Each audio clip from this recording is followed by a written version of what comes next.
우리 부산카는 대한민국에서 가장 공신력 있는 한국자동차진단보증협회, 국내 최대 성능보증 AS 점프업 워런티, 가입자 수 1위 인터넷 렌탈 대리점 아정당과 함께합니다. 안녕하십니까 여러분, 부산카 박지우입니다. 오늘 카옥션이라는 업체에 제가 나와 있습니다. 여기 보시면 간판이 거꾸로 돼 있거든요. 보실지 모르겠지만 여기 업체가 뭐 하는 업체냐면 차량 공매, 경매 여러 가지를 하는 업체입니다. 그래서 여기 업체에 대한 설명은 제가 광고비를 받지 않았으니까 뭐 다음에 드릴게요. 여기 카옥션 대표님께서 허락을 해주셔가지고 제가 양해를 구하고 촬영을 할 수 있게 됐습니다. 왜 여기를 제가 왔느냐, 자동차 할부로 구매를 많이 하잖아요. 자동차 내가 일시불로 산다, 손 한번 들어보십시오. 나는 신차 살 때도 일시불만 합니다. 잘 없습니다. 왜냐면 금액이 워낙 고가다 보니까 이 남의 돈을 좀 빌릴 수밖에 없습니다. 집이랑 마찬가지죠. 근데 이 할부금을 제대로 내면 되는데 최근에 어떤 사태 터졌습니까? 금리 인상? 금리가 난리지 않습니까? 갑자기 내가 내야 될 돈이 올라가거나 아니면 금리 자체가 너무 높다 보니까 이자가 너무 세진 경우가 있어요. 그러면서 상황이 힘들어지니까 돈을 제대로 못 내는 경우가 있습니다. 금액이 비교적 작은 상품이거나 생필품 같은 경우는 조금 아끼고 안 사면 되는데, 자동차 할부 내가 끌고서 지금 샀는데 3년 전에는 안 힘들었는데 아직 할부가 2년 남았는데 이거 어떻게 해야 됩니까? 팔아야지. 근데 안 팔려. 압류 저당을 꺼야 되는데 저당 끌 돈이 없어. 그럼 어떡합니까? 차를 뺏깁니다. 바로 어디에? 요렇게 뺏깁니다. 이렇게 지금 보시면 여기 나와 있는 매물들의 전체, 아마 전체일 거예요. 2층은 전체라고 하셨었으니까 쉽게 말을 하면 자동차 할부금이든 다른 이유에서든 나쁘게 말하면 뺏겨서 온 거고요. 카옥션이라는 업체는 차를 뺏어서 오는 업체가 아니고 그런 뺏긴 차량들을 공매로 또는 경매로 내보내는 업체라고 보시면 됩니다. 이 채권을 들고 있는, 예를 들어서 뭐 삼성카드라든지 현대캐피탈이라든지 뭐 다양한 많은 업체들이 있을 거 아닙니까? 그런 업체들이 거래하는 업체가 바로 여기 카옥션이라고 보시면 되고요. 그렇다면 지금 보통 어떤 차량을 차량 할부금을 못 내서 나와 있는지를 제가 보러 왔는데, 여기 보시면 뭐 되게 많아요. 포터, 화물차부터 시작을 해서 일반 우리가 아는 그랜저, 아우디 요런 거는 이제 제가 딱 보면 알죠. 사이즈가 나오죠. 이거는 신차가 아니잖아요. 딱 봐도 구형인데 젊은 혈기에 중고차로 전액 할부를 받았는데 갚을 능력이 안 되니까 제가 봤을 때 캐피탈사에 뺏겨서 여기 카옥션까지 흘러 들어오게 된 것 같아요. 이런 건 얼마 정도예요? 저 같은 경우는 진짜 거짓말 안 치고 공짜로 줘도 안 들고 가는 것 같아요. 진짜로 거짓말 안 치고 그냥 폐차값 받고 팔아라고 할 것 같아요. 그럼 차값이 싸니까 할부도 얼마 안 됐을 것 같은데. 그것마저 못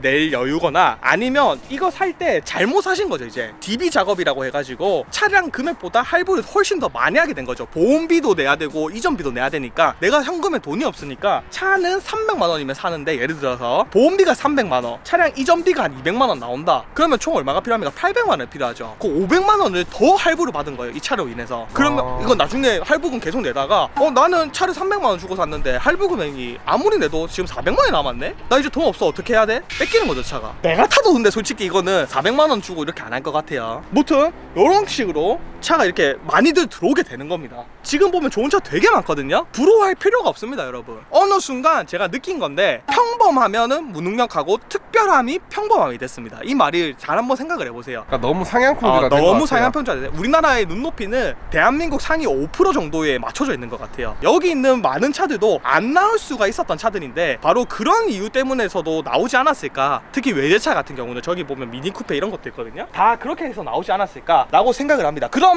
또 한 가지 의문이 들죠. 이런 차량은 상태는 어떨까? 이런 차량을 사도 될까? 라는 의문점이 드는데 한번 같이 볼게요. 제네시스 맛집답게 제네시스로 한번 찍어 보도록 하겠습니다. 여기 보시면 제가 처음 보는 자동차고요.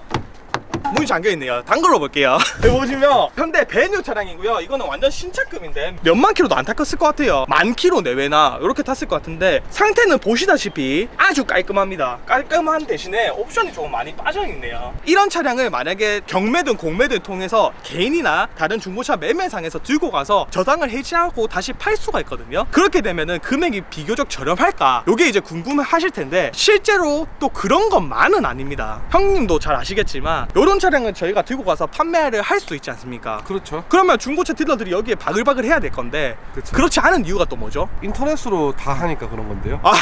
경쟁이 치열하다 보니까 금액이 올라가 있어요. 지금 중고차의 모든 것 형님께서 이쪽 분야에 대해서는 저보다 전문가입니다. 훨씬 전문가라서 여쭤볼게요. 보통 이렇게 구매를 하면 몇백만 원 정도 싸게 살 수 있는 이게 제가 거예요? 한 3, 4년 전에 되게 네. 왕성하게 이런 걸 했었어요. 유튜브 하기 실제로 했었어요? 많이 했었죠. 그 경공매를 사실 매입 딜러들은 다 거쳐가는 곳이거든요. 근데 옛날에는 금액이 헤이딜러나 이런 게 없었던 시절에 그런 거보다 갭이 좀 더 좋았어요. 그런데 요즘은 헤이딜러 이런 거보다 조금 더 금액이 타이트합니다. 왜냐면 얘네들은 인터넷으로 보고 그냥 좀 쉽게 사무실에 앉아서 가져올 수 있단 말이에요. 그래서 그 수고로움이 덜하는 거야. 대신 금액은 빡빡해요. 헤이딜러 이런 건 또 가가지고 좀 내고의 여지도 있고 이렇단 말이에요. 하자가 있으면. 그렇다 보니까 얘네들은 좀 더 경쟁이 치열하다. 그래서 오히려 이런 업체 솔직히 차 팔 때 네. 맡기는 것도 방법이에요. 딜러들이 실제로 차 팔 때는 막 어플 이런 걸로 안 팔아요. 그냥 경공 매장으로 보내요. 아 이런 데다가 그게 돈 더 많이 받거든. 아. 낙찰가가 굉장히 높아요, 진짜. 네네. 거의 뭐 판매가랑 비슷해. 저도 실제로 올리고 충격받은 적 있었어요. 그거 나 다 사서 여기에 올릴까 이런 적도 있었어요. 그러니까 네. 왜냐면 실수도 많이 해 되게. 맞아요. 여기 사가는 딜러들이 막 비싸게도 사간단 말이에요. 네. 제가 비싸게 많이 샀거든요. 진우야, 그러면 네. 만약에 내가 캐피탈 돈을 못 갚았어. 네네. 여기 보냈어. 그럼 차를 팔았어. 네. 그럼 모든 게 다 이제 끝나는 건가? 그렇게 하면 얼마나 좋겠습니까 이게. 내가 실제로 이 차량을 뺏긴 이유가 할부금을 연체를 시켜서 차량을 뺏긴 거지 않습니까? 그죠?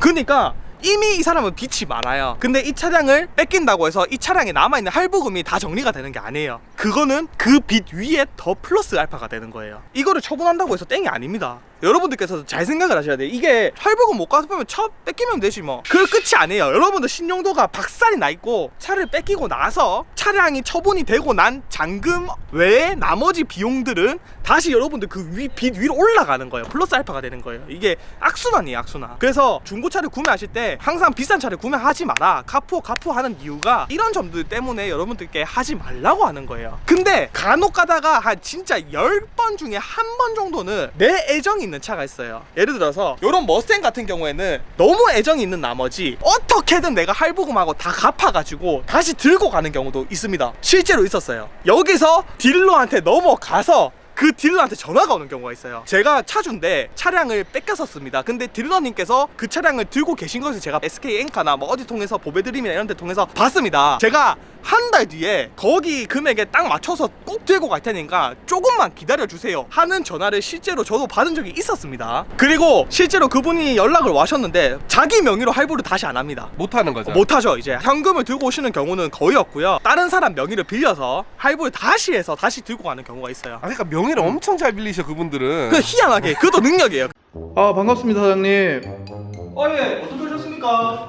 아 저 인터넷 설치 기사인데 영업 좀 하러 왔습니다. 아, 인터넷 설치하러 오셨다고? 네. 얼마 줄 건데요? 네? 우리 집에 인터넷 설치하면 얼마 줄 거냐고요? 제가 설치하고 돈을 받아야 되는 거 아닌가요? 아, 이거 완전 돌갱이 무슨 황망이야? 인터넷 설치하면 47만 원 주고 정수기 설치하면 30만 원 주고 CCTV 설치해도 돈 준다는 데가 있는데 모릅니까? 그거 어딘데요? 아줌마! 자, 이렇게 해서 여러분들 오늘 카옥션에서 제가 자동차 할부를 못 갚으면 이렇게 됩니다 라는 주제로 영상을 찍어봤고요. 이거는 여러분들께서 보셔서 아시겠지만 중고차뿐만이 아니고 신차도 마찬가지예요. 신차 할부도 똑같아요. 그러니까 나의 분수에 맞게 살자. 카푸어가 되지 말자. 너무 눈높이를 높이지 말고 충분히 우리는 가치 있는 사람이니까 열심히 재밌게, 다른 거 재밌게 얼마나 많습니까? 즐기면서 행복하게 삽시다. 열심히 하겠습니다. 감사합니다.